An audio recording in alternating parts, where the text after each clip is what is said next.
Assalomu alaykum. Mana vaylikni shpaglobka tortadigan vaylik. Bu kiyver holatda shpaglobkamiz.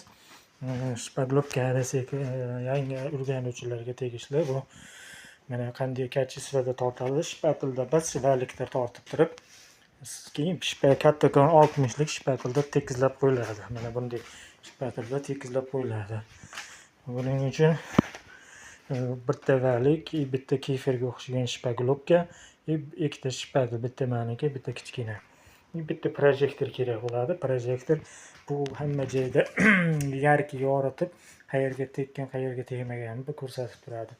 Devorda vanna sezib turgan bo'lsangiz aytishingiz mumkin. Bu yerda vanna bor, bu yerda atak. Mana ko'rsalang, u yondan ham bu yondan ham ko'rsataveramiz.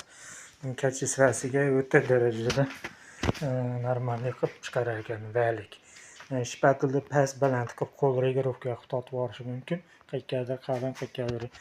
Vaylikni bir xil bilab surkab ketilaverar ekan.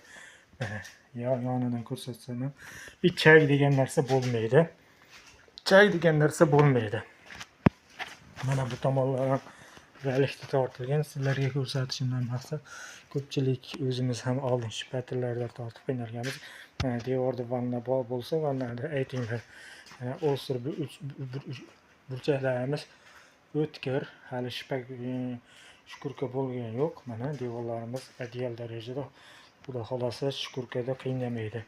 Mana bu yangi devorimiz mana ko'rishlar mumkin. Pastdan nimasigacha, chak degan narsa yo'q. Shpatelda faqat tekizlanadi shu. Qo'ldan kelgancha like bosib, qo'llab qo'ying. Like mana shunday bosiladi. Pastiga bosasizlar, podpiska, like bossalar kanalingiz rivoji uchun sizlardan beminnat yordam bo'ladi. Shuning uchun bu like podpiskalarni keyingi videolarimizda menga mana shu ma'lumotlar berishga yordam beradi. Qo'ldan kelgancha ishni to'xtatib harakat qilib ko'rsatishga, yangi o'rganuvchilarga shpatilda tortmanglar. Mana vayligi, yana bir qaytaraman, vayligi отдельный tortur, siltorga o'xshagan vaylik bo'ladi. Kiyver holatidagi shpaglobka. Обязательно bitta projektorcha, ikkita shpatel, 60 lik, 10 lik, bitta vaylik aytuvchilarga. Salomat bo'linglar, sog' bo'linglar.